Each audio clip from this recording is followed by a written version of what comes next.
Manajemen operasional adalah seni dan ilmu dalam mengelola proses produksi dan layanan produksi untuk memastikan efisiensi dan efektivitas.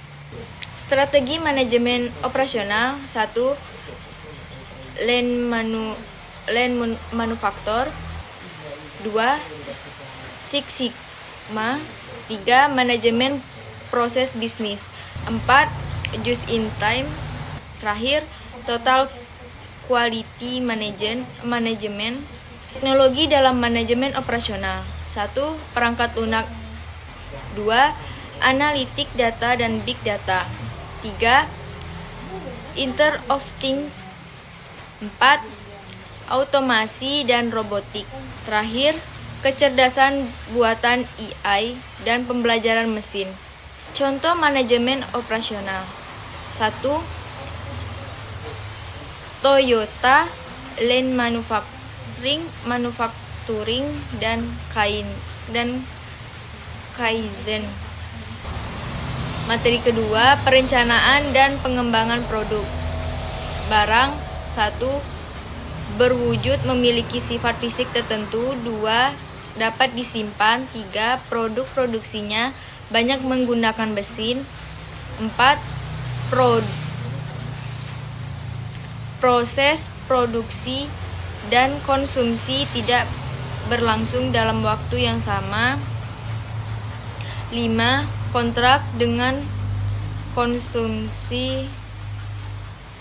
konsumen rendah. 6. Kualitas produk objektif karena ada ukuran-ukurannya. 7. Atribut seperti harga, kemasan, dan lain-lain lebih jelas. 8. Pasar lebih mudah diperluas. Perencanaan dan pengembangan produk.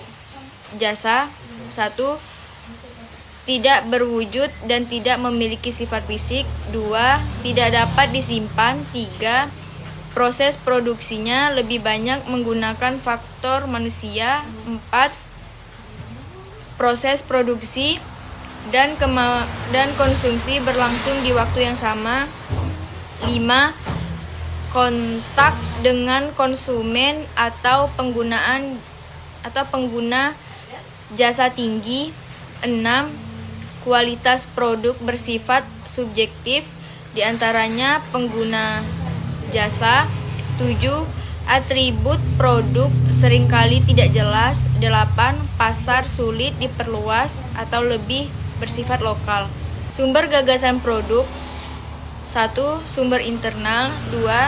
Bagian penelitian dan pengembangan yang memang memiliki tugas mengembangkan produk dan melakukan inovasi untuk menghasilkan ide-ide produk. 2. Konsultan pemasaran yang bekerja untuk perusahaan. 3. Tenaga penjual. Terakhir, peran aktif dari seluruh pihak yang ada dalam perusahaan. Materi ketiga, strategi proses dan perencanaan kapasitas. 4 proses strategi. 1. Fokus pada proses. 2. Fokus pada proses berulang-ulang. 3. Fokus pada produk proses yang menghasilkan volume produk yang besar dengan keragaman yang rendah disebut proses yang memfokuskan pada produk. 4. Fokus pada produk massal. Perencanaan kapasitas. 1. Desain dan kapasitas yang efektif merupakan output teoritas maksimum dari sebuah sistem pada periode tertentu. 2. Kapasitas dan strategi. Keuntungan yang terus-menerus berasal dari pembentukan keunggulan bersaing, tidak hanya berasal dari return finansial dari proses tertentu.